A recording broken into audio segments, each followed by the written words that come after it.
My name is Lupe, and I am 29 years old.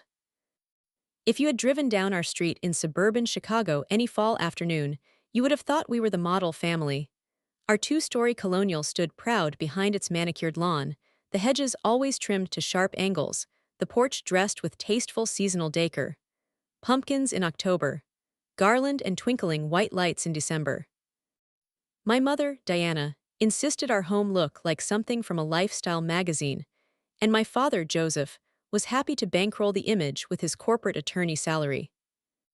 Neighbors would wave, impressed by our apparent harmony. My mother's interior design business only reinforced the illusion. She curated beauty not only in our house but in the spaces of half the families on the block. She smiled graciously at PTA events, her manicured hand resting lightly on my father's arm. He was tall, distinguished, the kind of man who commanded attention even in silence. Together, they looked like a success story America loved to tell. An immigrant Hispanic family rising into the middle class, respected, admired, flawless. And then there were the daughters, Vanessa and me. To outsiders, we were the perfect complements, the steady older sister, the artistic younger one. I wore neat ponytails, got good grades, and collected awards my parents proudly displayed in polished frames along the hallway. Vanessa floated into rooms like a spark. She was beautiful in the way people stopped to stare at, with wide dark eyes and an effortless pout. Our little artist, my mother would coo. If she broke the rules, it was reframed as passion. If I followed them, it was expected. I used to tell myself I didn't mind. That was the role I was born into, the reliable one, the caretaker, the peacemaker. But the truth is, the cracks in our perfect picture began forming long before the glass shattered. The first memory I have of that divide is as sharp as the sound of porcelain hitting tile. I was 10, Vanessa 6. Dinner was arroz con pollo, one of my favorites, but Vanessa hated the vegetables mixed into the rice. She scowled, pushed the plate away, and when my mother insisted she try at least a few bites, Vanessa picked up the plate and flung it across the kitchen. It exploded on the floor, rice and chicken everywhere. I froze, waiting for the punishment that had always followed me when I stepped out of line. But my mother knelt quietly, picking shards from the grout, whispering, "She just feels things so deeply." I looked at my father. He wasn't angry either. He chuckled, kissed Vanessa's head, and told her she'd grow up to be someone very special. My stomach twisted with confusion. Hadn't I been grounded just the week before for leaving my bike in the driveway? But that moment cemented the rule of our family. Vanessa's storms must always be weathered, never challenged. The pattern followed us through childhood and adolescence. In middle school, Vanessa shoved a girl who had beaten her in a talent competition. Dad laughed, calling it competitive spirit. When Vanessa screamed at a teacher for criticizing her artwork, my mother excused it as artistic temperament. If I had done the same, I would have been grounded for a month. By the time I was in high school, I had accepted my position. When Vanessa smashed her boyfriend's windshield in a fit of rage, I helped cover the cost so our parents wouldn't find out. When she called me drunk at 3:00 a.m., I left the house to pick her up, inventing lies the next day so she wouldn't face consequences. Each time I told myself I was being a good sister. Each time I chipped away at my own boundaries until there was nothing left but exhaustion. But to the world, we were perfect. We took vacations to Disney, to Mexico, to Paris once. We appeared at every block party with matching smiles. At church, my parents beamed with pride. "Our girls," my father would say, resting his hand on our shoulders as though we were trophies. And for years, I believed maintaining that facade was part of my duty. Still, in quiet moments, I sometimes wondered, if the world saw the truth inside our house, would they still envy us? The Saturday morning everything changed started just like any other. I had come home from a 12-hour night shift at the hospital, drained but relieved to close my apartment door behind me. I slipped into sleep clothes, put the kettle on for tea, and exhaled into the silence of my own space. I loved that apartment, warm, tidy, mine. The glass door between the kitchen and living room glimmered in the morning light. I used to think it gave the place elegance. My phone buzzed. "Vanessa. Need to talk, coming over now." I sighed, bone-deep tired.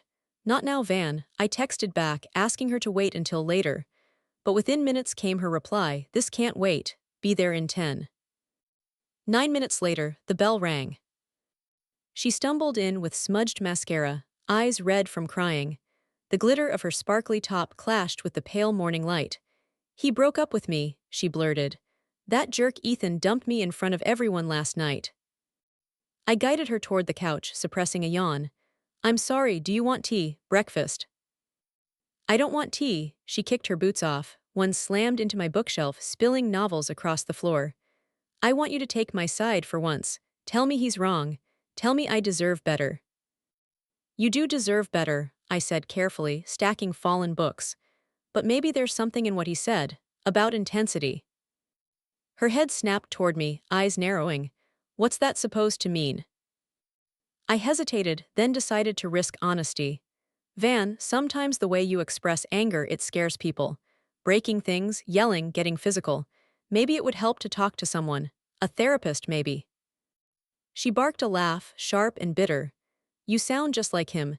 He said I needed anger management, like I'm some kind of psycho." "That's not what I'm saying. It's not about being crazy, it's about feeling better, about healthier relationships." "Healthier relationships," she spat. "When was the last time you even had a relationship, Lupe?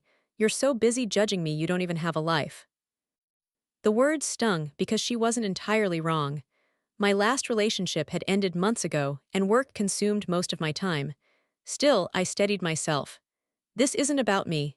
This is about you and the way your anger hurts people." Her face flushed crimson. "You think you're so perfect, don't you? Saint Lupe, the responsible one, the successful nurse, the one who never messes up. I am sick of living in your shadow." Before I could respond, she grabbed the mug I'd left for my tea and hurled it against the wall. Ceramic shattered. I flinched at the explosion of sound. "Vanessa, stop." My voice cracked louder than I meant. "This is exactly what I'm talking about." "Watch me," she hissed, and then she stormed toward the front door. But instead of leaving quietly, she slammed it with all her strength. The glass exploded. Shards sprayed across the room like knives.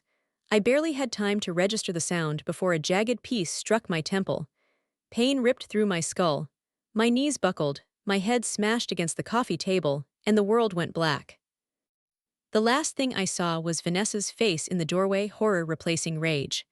Her mouth moved, but the words were muffled, as though I were already underwater. Then silence. Beep, beep, beep. That was the sound that dragged me back from the dark. At first, I thought it was a dream, an alarm clock I couldn't find. But then a man's voice floated through the haze. "Miss Garcia, Lupe, can you hear me?" The light above me was brutal, white, and unrelenting. My eyelids felt like they'd been glued shut, but I forced them open. A blurred shape sharpened into a face, dark hair, kind eyes, a white coat. A doctor. "There you are," he said softly. "I'm Dr. Patel. You're at Chicago Memorial Hospital. You suffered a serious head injury, but you're stable now. Try not to move too much." Hospital, the word rattled inside my foggy brain. Flashes returned in broken shards, like the glass that had sliced me open. Vanessa's face, her scream, blood pooling beneath my head. "What happened to me?" My voice cracked, dry, alien. A nurse appeared with a straw pressed gently to my lips. Cold water trickled down my throat, grounding me in the reality I wasn't ready for. "You have a skull fracture," Dr. Patel explained. 12 stitches on your temple, severe concussion. You're lucky, Lupe." "Lucky." I wanted to laugh, but it hurt too much. The door swung open. My parents burst in. My mother's perfect makeup was smeared, my father's tie askew. They rushed to my bedside, relief painted across their faces, but there was something else too, something I recognized immediately after a lifetime of decoding their expressions. Fear. Not fear for me, fear of what I might say. "Lupe," my mother whispered, clutching my hand with knuckles white as bone. "Thank God you're awake." My father nodded, eyes darting to Dr. Patel. "How is she?" "She'll recover," the doctor said, "but her injuries are consistent with a projectile impact, likely from shattered glass." His gaze flicked to me. "Can you tell us what happened?" The truth rose to my lips like a wave. Vanessa, the fight, the slam, the glass. But before I could speak, my mother's grip tightened. Too tight, her nails dug crescents into my skin. "She fell," she said quickly. "Lupe's always been clumsy. She tripped against a glass door in her apartment. I stared at her stunned. No, that's not. Sweetheart, my father cut in, his voice smooth but urgent. You were alone, you fell, that's what happened, right? The doctor's eyes lingered on me, searching for cracks in their story. My pulse raced. My mouth was dry. Vanessa had done this, but here were my parents, rewriting reality before I'd even processed my own pain. Why was I surprised? Because this wasn't the first time. I was 12 when I first understood that truth in our family was negotiable. It was summer, the air thick with humidity and the scent of cut grass. Vanessa had been playing outside with the neighbors' kids. A scream tore through the block, followed by the frantic barking of Mr. Weller's golden retriever. I ran out in time to see Vanessa standing frozen, a pair of garden shears dangling from her hands. The dog limped, its paw bloodied. What happened? I gasped. She came at me, Vanessa stammered, eyes wide with fake innocence. I was scared. But I'd seen the way she'd smirked, just before dropping the shears. The neighbors were furious. My mother rushed over, voice syrupy with apology. Such an accident, she insisted. Vanessa panicked. She's sensitive, you know how she is. My father offered to cover the vet bill on the spot, as though money could erase intent. That night, when I whispered to my mother that I didn't think it was an accident, she snapped. Stop making trouble, Lupe. Family protects family. I learned the rule. Silence equaled loyalty. In high school, silence became my second language. Vanessa had blossomed into the kind of beauty that made teachers go soft and boys lose their minds. She strutted through the halls like she owned them, dark curls bouncing, her laugh loud enough to echo off lockers. When she was sweet, she was magnetic. When she was, well, people avoided her. She dated a senior when she was only 15. I remember the night she found texts from another girl on his phone. Her rage was volcanic. She stormed into the parking lot, keys clenched like weapons. By the time I caught up, she was screaming, smashing his windshield with a brick. Glass rained everywhere. He shouted, neighbors came outside, and I did the only thing I'd been trained to do. I pulled her away, threw my own allowance money toward repairs, and begged my parents never to ask questions. They didn't. Instead, my father chuckled when he saw the tension in my shoulders. You're our steady one, Lupe. Thank God for you. Steady, reliable, responsible. Those words became my shackles, binding me to a role I never chose. And Vanessa, she wore her chaos like a crown. By the time I became a nurse, I thought I'd carved out freedom. My apartment was my sanctuary, no yelling, no slammed doors, no broken glass. But even then, Vanessa intruded. She bounced between art schools, never finishing. My parents funneled money toward her creative pursuits, while I quietly paid my student loans. She had screaming fits at restaurants, fights with friends, breakups every few months. And through it all, I was the net. The driver at 3 a.m., the one to mop up tears, to make excuses, to ensure the perfect family image stayed intact. But 3 months before the accident, I felt the ground shifting. Her anger was no longer limited to objects or outbursts. It was sharper, more dangerous. She screamed at an elderly neighbor for asking her to turn down her music. She shoved our cousin Emma during a barbecue after a mild joke about Vanessa's career of the month. Each time, my parents smoothed it over, eyes flicking toward me as though daring me to contradict the narrative. I did. One Sunday dinner, I gathered my courage. I'm worried about Vanessa, I said as we cleared the dishes. Her anger's getting worse. Maybe she should talk to someone. The air went cold, my mother's face hardened. Talk to a therapist. Lupe, there's nothing wrong with your sister that family can't fix. My father's voice sharpened. You work in healthcare, that doesn't make you an expert on your sister. But throwing things, pushing people, that's not just emotional, Dad, it's dangerous. Enough, my mother slammed the serving bowl down. You've always been jealous of her. Don't pretend this is concern. Jealous, the word lodged in my chest like a splinter. I left that night feeling like a stranger in my own family. And now, in a sterile hospital room, stitches burning in my scalp, I saw it happening all over again. I opened my mouth. Vanessa. Wasn't there, my mother cut in smoothly, her grip iron. You tripped, my father added, his tone final. Dr. Patel hesitated. Her injuries don't exactly match. We'll take it from here, my father interrupted. Thank you, doctor. Dr. Patel gave me a lingering look, then left. The moment the door shut, my mother leaned close. Her perfume was suffocating, sharp and floral. Listen to me, Lupe, you fell, that's the story. If you love your sister, you'll stick to it. But she slammed the door. Enough, my father's voice was steel. Do you want her to face assault charges, to have this follow her forever? Is that what you want for your sister?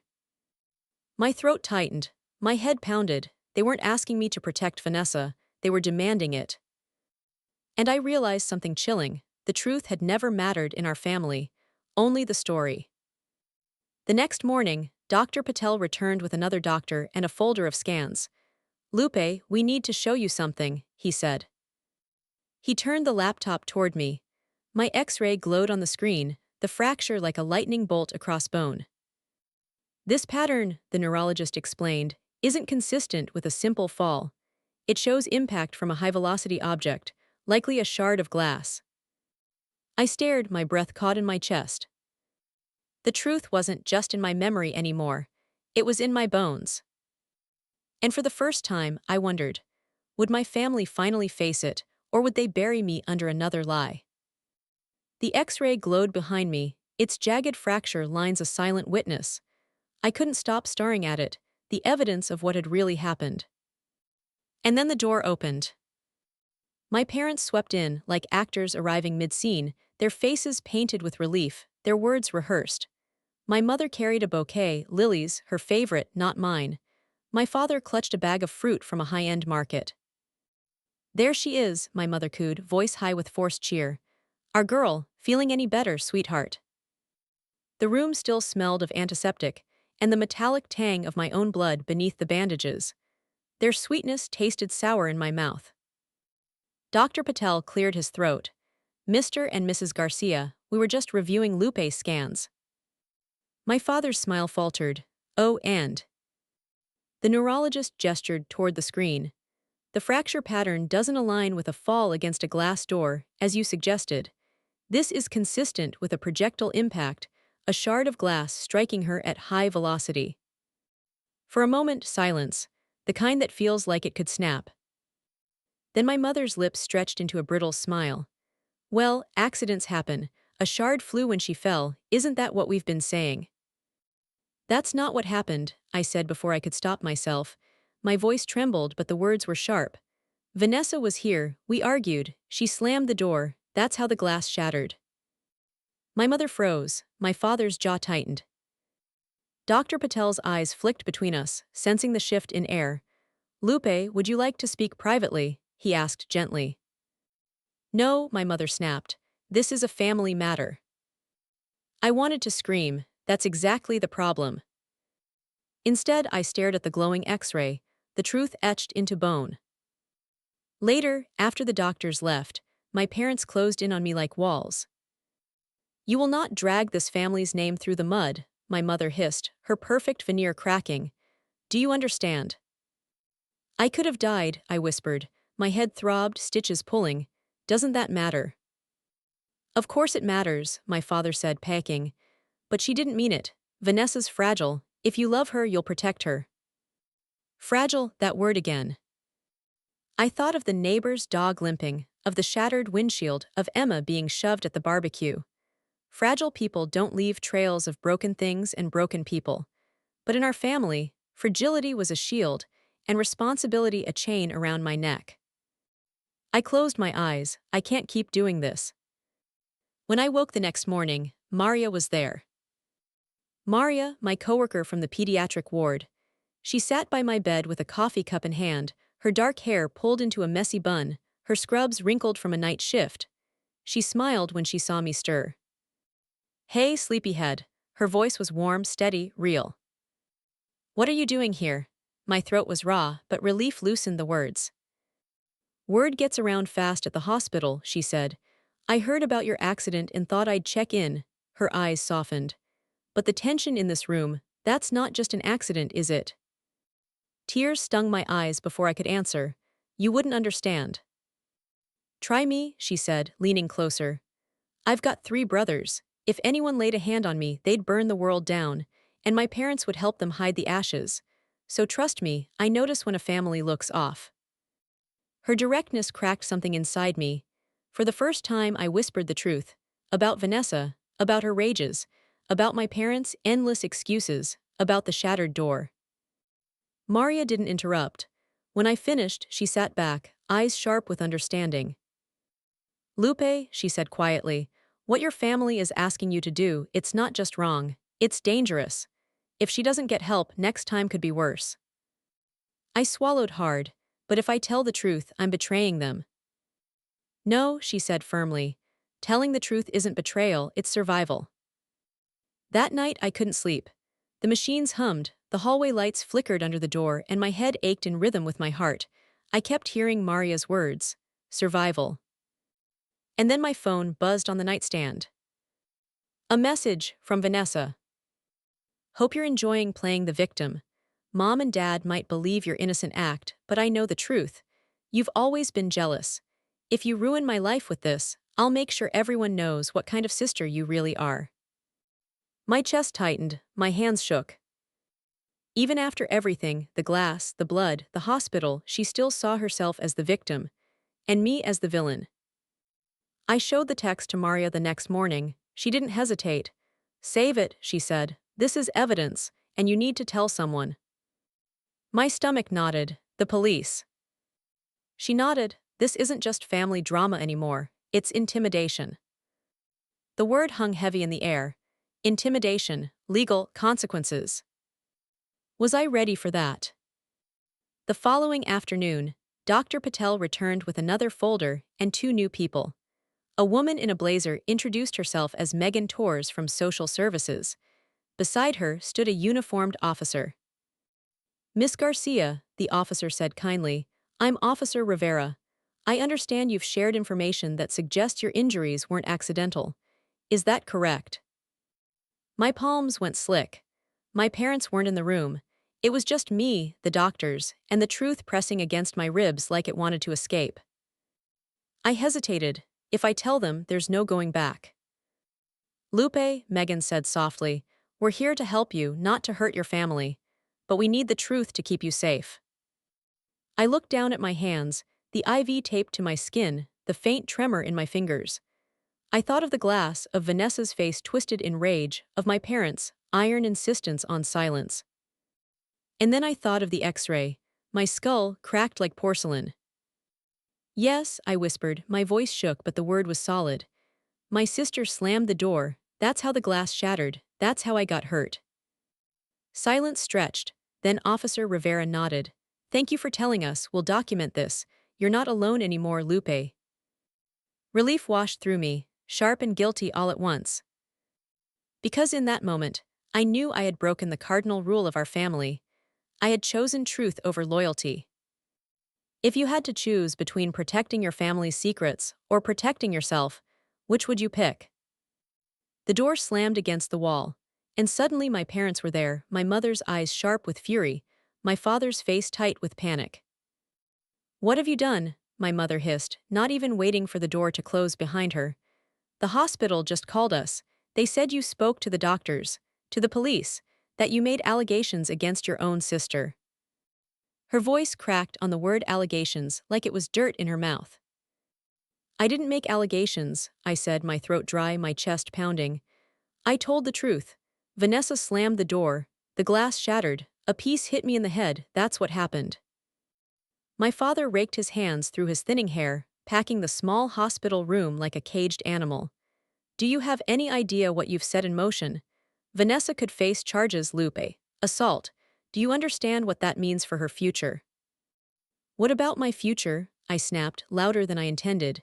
Pain shot through my skull, but I pushed past it. What about the fact that I could have died, that I'll carry this scar forever? Doesn't that matter to you?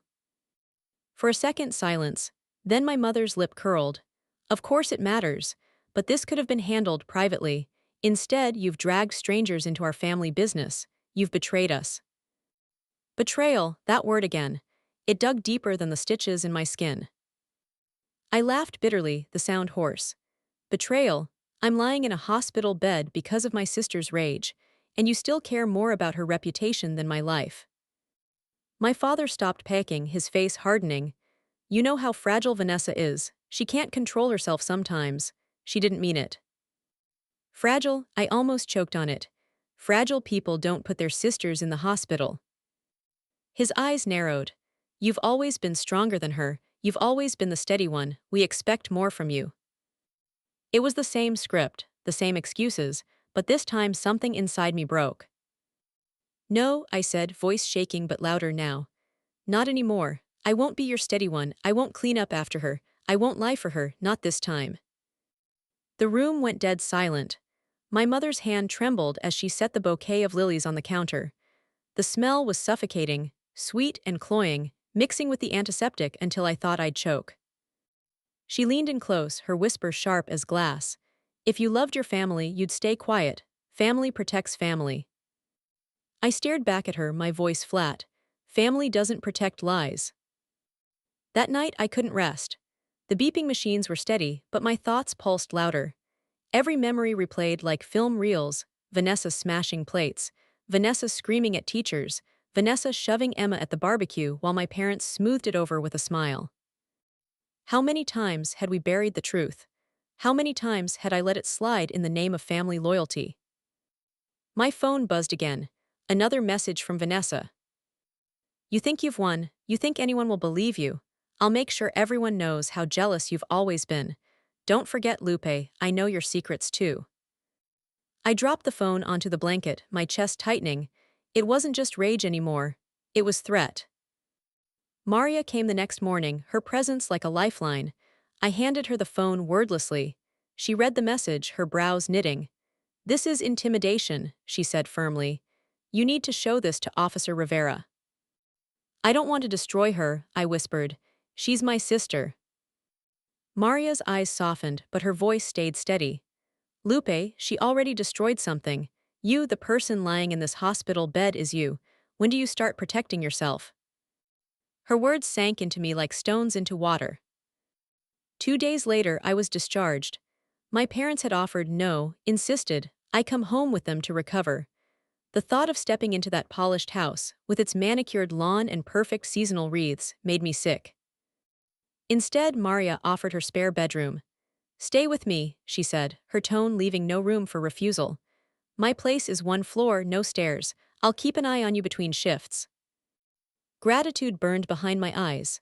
Are you sure? Positive, she said. That's what friends are for.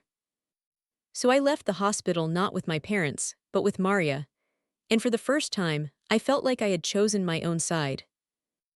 But my family wasn't done with me. Calls came daily, my father's voice heavy with guilt and warning.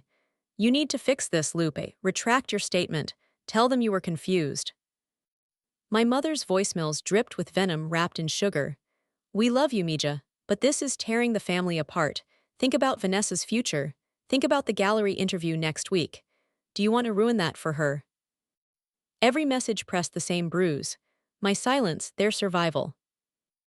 And then, one evening, there was a knock at Maria's door. It was Aunt Sylvia.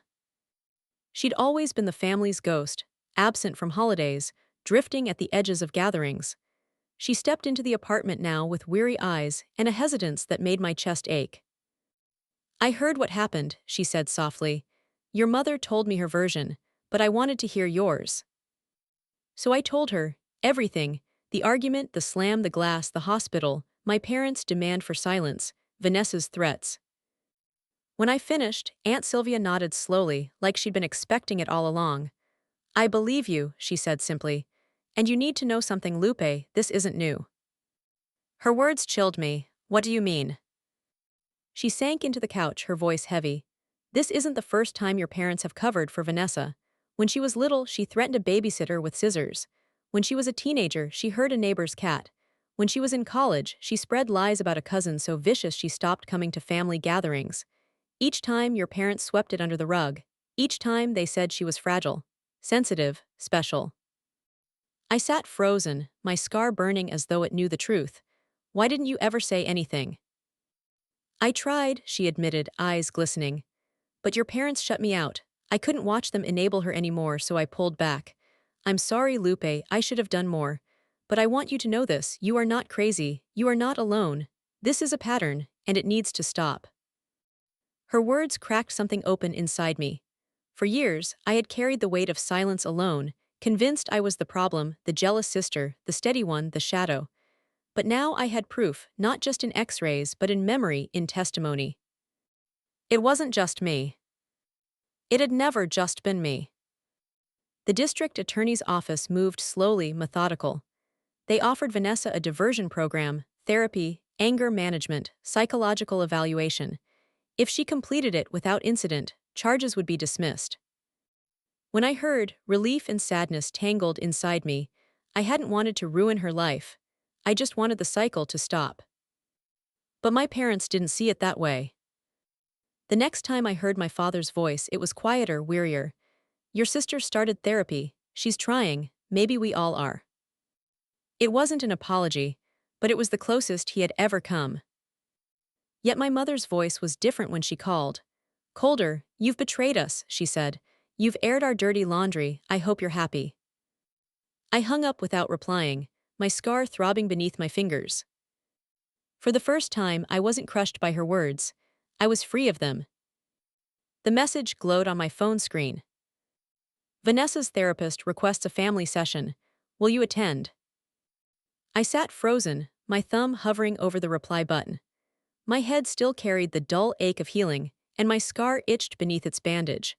Was I really ready to sit across from Vanessa, the same sister who had shattered glass and nearly shattered me, and pretend we could talk like normal people?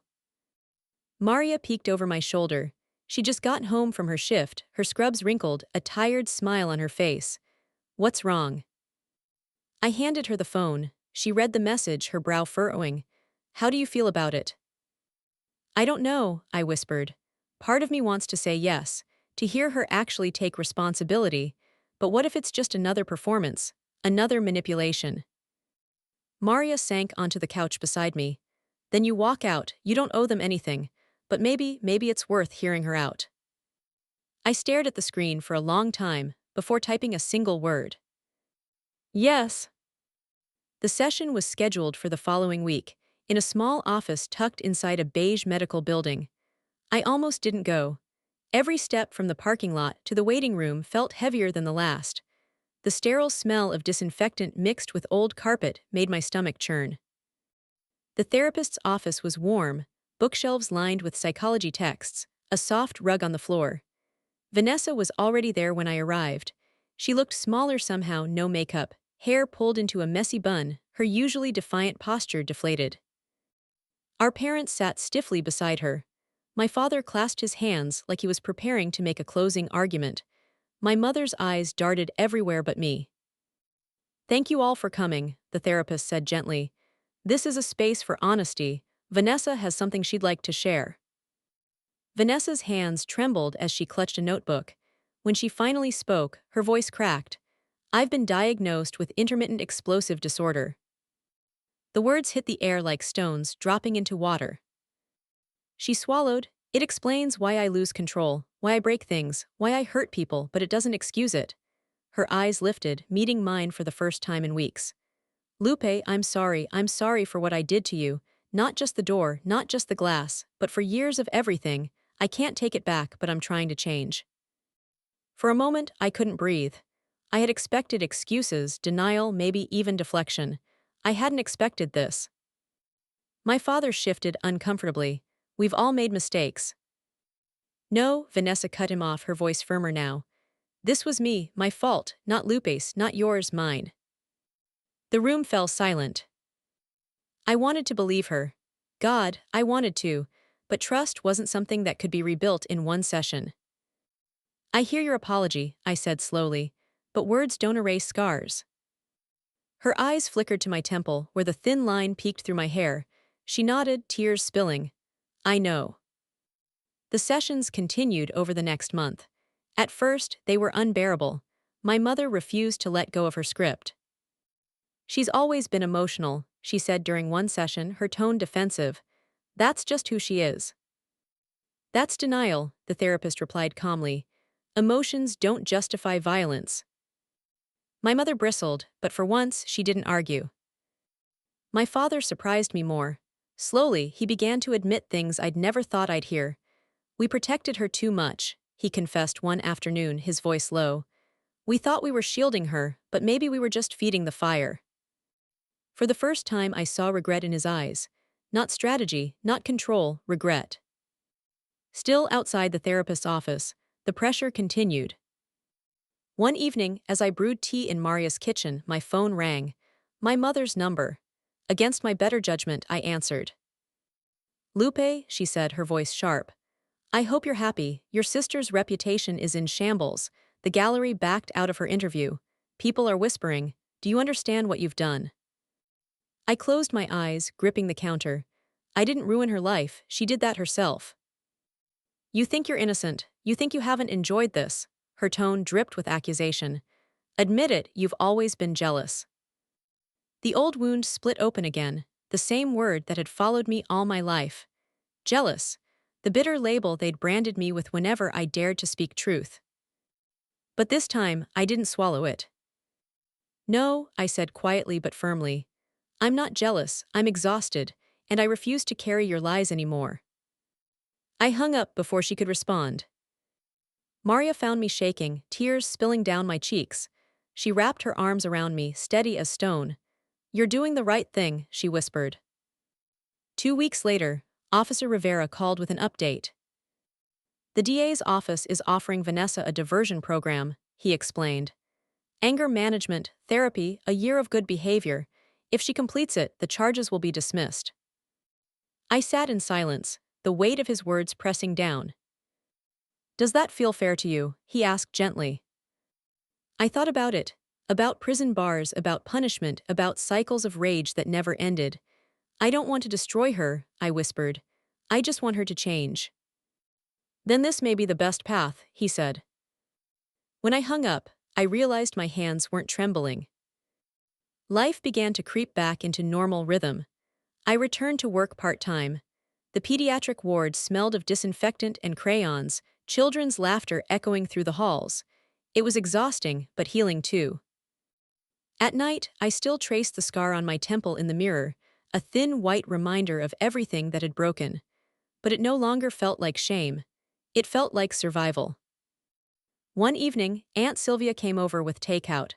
Over steaming containers of arroz con gandules, she told me, "You're the first one to break the cycle, Lupe. Don't ever forget that. Your courage might just save your sister, even if she never admits it." Her words wrapped around me like a blanket. For the first time in months, I believed them. Still, the story wasn't over.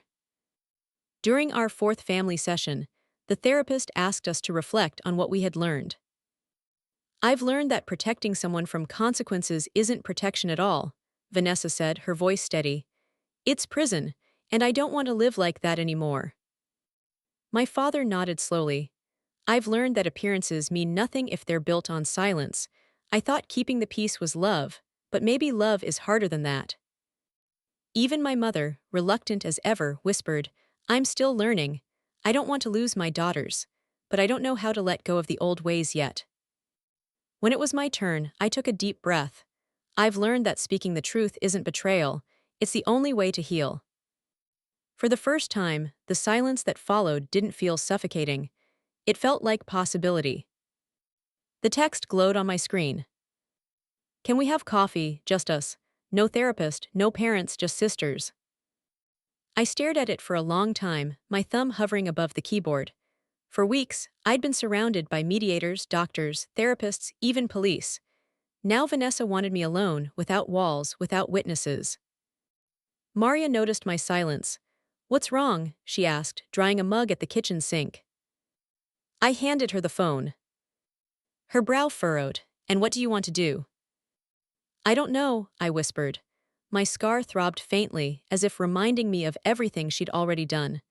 Part of me wants to hear her, to see if she really means what she says in therapy, but part of me is terrified.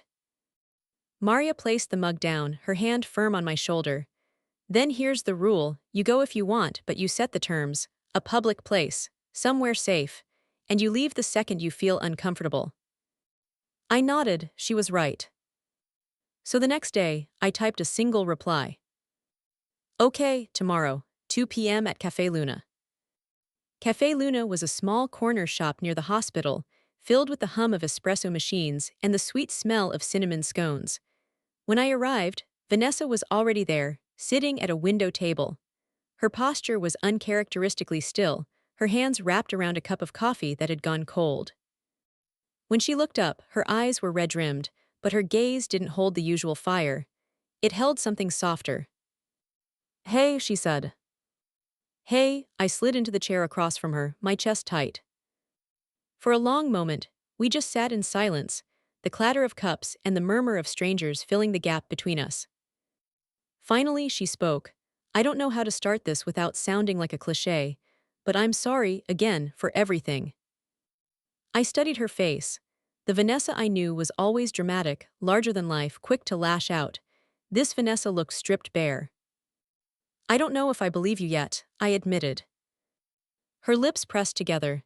That's fair, I wouldn't believe me either. We sipped our drinks in silence, until she spoke again. You know, when I saw the blood that day, I thought I'd killed you. Her voice cracked. I can still see it. You on the floor, glass everywhere, your head bleeding. I've had nightmares every night since. The image hit me like a punch. I'd avoided thinking about it, but hearing her describe it made the memory raw again. You could have killed me, I said, my voice trembling. And the worst part is Mom and Dad still wanted me to lie, to pretend it was my fault, even after I was lying in the hospital bed. Her eyes filled with tears. I know, they begged me to stay quiet too, to let them handle it. But you're right, Lupe, this family has been sick for a long time, and I've been the symptom no one wanted to treat. I looked at her, startled by the honesty. I hate them for protecting me, she continued, her words spilling out. Because it let me stay like this, because I never had to face consequences, and because it meant you were the one always cleaning up my mess. I hurt you, over and over, and I let them make you believe it was your job to take it. The lump in my throat made it hard to speak. Why are you telling me this now? Because if I don't, she whispered, I'll never change, and because I miss my sister. For a moment, I wanted to believe her, to reach across the table, to let forgiveness flow like warm coffee into an empty cup. But then I remembered the text. Hope you're enjoying playing the victim. The threat, the manipulation. I want to believe you, I said carefully. But you've said sorry before, you've promised to change before, and then you hurt me again. Why should this time be different? She swallowed hard. Because now I have to, the court's making me go to therapy. My therapist doesn't let me hide. And for the first time, I'm seeing myself the way other people do. It's ugly, Lupe, I don't want to be that person anymore. Her voice shook with something I'd never heard in her before, fear. We sat there for nearly an hour, peeling back layers of pain. She admitted things I'd never known, moments of rage she'd hidden, the shame she felt afterward, the emptiness that always followed. I know I may never earn your trust back, she said finally, but I'm asking for a chance, not to erase what I did, just to try. I studied her, searching for cracks in her sincerity. I'll give you a chance, I said slowly. But not for Mom, not for Dad, for me, because I need to know if healing is even possible. Relief flooded her face. For the first time in years, she didn't look like my enemy, she looked like my sister. When I got back to Maria's apartment, I collapsed onto the couch, my body trembling. How'd it go? Maria asked gently. I pressed a hand to my scar. Different, strange, she was honest, or at least she seemed to be. Maria nodded thoughtfully. Then maybe that's the start of something, but remember, trust is earned, not given. Her words settled in my chest. The next family session was tense. My parents resisted every step, clinging to old narratives. Why must we keep digging into the past? My mother demanded. We should focus on moving forward. Moving forward requires acknowledging the past, the therapist replied firmly. For once, Vanessa agreed. Mom, Dad, stop. I'm not fragile, I'm not special, I'm responsible, and if I don't take that responsibility, I'll never change. My father's shoulders slumped, defeat in his eyes. My mother's lips tightened, but for once she didn't argue. The silence that followed was heavy, but it was also different. Not suffocating, not false, just fragile, like something breaking open. Weeks turned into months. Slowly, the edges softened. Vanessa attended therapy consistently. She got a job at a small gallery, one that didn't care about rumors or reputations. She even started dating someone new, a gentle man named Daniel, who knew her history and chose to stay anyway. My father joined a support group for parents of adult children with mental health struggles. He sent me articles, his way of saying, "I'm trying." Even my mother, in her halting way, began to change. She still stumbled, still clung to denial when things got hard. But sometimes, she called just to ask how I was feeling, without guilt, without pressure. Those calls mattered more than she knew. And me. I found strength in my own healing. Work became more than routine, it became purpose. I reconnected with friends I'd neglected. I even went on a few dates, learning how to trust again in small, careful steps. But every night when I traced the scar in the mirror, I remembered, not with bitterness, but with clarity. Because the scar wasn't just a wound, it was proof. Proof that silence could kill, proof that truth was the only way to survive. The therapist's office was quiet except for the hum of the heating vent. 6 months had passed since that morning, the slam, the glass, the blood. Half a year since my world cracked open. We sat in a circle, the four of us, my father, my mother, Vanessa, and me. Dr. Wright, calm and steady, looked at each of us in turn. "It's been 6 months since the incident that brought you here," she said. "Today, I'd like each of you to reflect. What have you learned about yourselves, about each other, and about what it means to be a family?" Vanessa went first. She didn't hesitate. "I've learned that love without accountability isn't love at all," she said. Her voice was steady, her eyes clear. "For years, I thought my family's protection meant I was special. But really, it made me weak. It made me dangerous. I don't want to be that person anymore. I want to be better for myself, for my sister, for all of us."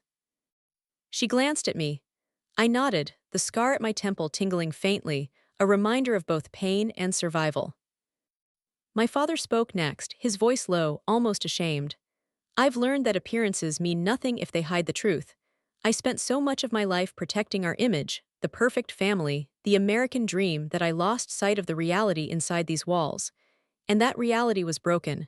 I thought peace meant silence. But silence nearly cost us everything." His words surprised me. My father was never one to admit fault. But there it was, raw and unvarnished. Then came my mother, her hands twisted in her lap, her usual confidence fractured. "I'm still learning," she whispered. "Still trying to understand. I thought loyalty meant keeping secrets. I thought protecting my daughters meant shielding them from consequences. But I see now that I was wrong. I don't want to lose either of you, not to silence, not to lies." Tears slipped down her cheeks. For the first time, she didn't wipe them away. Then all eyes turned to me. I took a deep breath, my chest heavy with the weight of 6 months. "I've learned that speaking the truth isn't betrayal," I said. My voice didn't shake. "It's love, real love. Because love that demands silence when you're bleeding isn't love at all, it's control. And I refuse to live under that anymore. I refuse to be the steady one who holds everything together while I break inside. From now on, if we're a family built on truth." The room was silent, but it wasn't suffocating. It was alive. For the first time, I felt like my words hadn't bounced off brick walls. They had landed. They had been heard. Healing wasn't perfect. Some days, old patterns clawed their way back. My mother sometimes slipped into denial. Vanessa sometimes lost her temper, though less violently than before. My father occasionally tried to smooth things over too quickly. But there were also victories. The first time my mother called just to ask about my headaches, without adding guilt or reminders of loyalty. The day Vanessa texted me after a bad day at work, not to lash out, but simply to say, "I feel like breaking something, so I'm going to my therapist instead." The evening my father sent me an article about enabling behaviors with the message, "Trying to understand better." They weren't grand gestures, but they were steps, steps we'd never taken before. And for me, healing came in pieces too. Returning to work full-time, taking walks through the city without flinching at the sound of slamming doors, going on dates, laughing in restaurants, daring to believe that not every relationship had to be built on lies or rage. Some nights, I stood in my kitchen, the same kitchen where it all began, running my fingers over the smooth wooden door that had replaced the shattered glass. It was solid, sturdy, unbreakable. A reminder that some things, once rebuilt, can be stronger than before. 6 months to the day after the incident, I woke early. The city skyline was bathed in soft gold, the air crisp with autumn. I brewed tea, the steam curling upward, and caught my reflection in the window. The scar at my temple glimmered faintly in the light. Thin, white, permanent. For months I hated it. For months I saw only damage, but now I saw something else. A reminder, a lesson etched into skin, that silence can cut deeper than glass, and that the only way to heal is to speak. That afternoon, we had another session. Dr. Wright asked us to talk about the future, what we wanted it to look like. I want us to keep telling the truth, I said, even when it's ugly, especially when it's ugly, because truth is the only thing strong enough to hold us together. Vanessa reached for my hand, tentative, trembling. For the first time, I didn't pull away. The road ahead wasn't perfect, it wasn't easy, but it was real, and for the first time, real felt like enough. Final reflection and outro. Have you ever had to choose between protecting your family's secrets and protecting yourself? I did, and it nearly cost me my life. But here's what I've learned. Silence isn't loyalty. Covering up pain doesn't make it go away. It only festers until it breaks through in ways you can't control. My scar will never fade completely. Neither will the memories. But both remind me every day that healing begins with truth, even if that truth shatters everything you thought you knew. So I'll ask you, what would you choose? Loyalty to lies or loyalty to yourself? Let me know in the comments. And if my story resonated with you, please like, subscribe, and stay for more stories. Stories about survival, about family, about the painful but necessary courage it takes to finally speak. Because sometimes, the hardest conversations are the only ones that can set you free.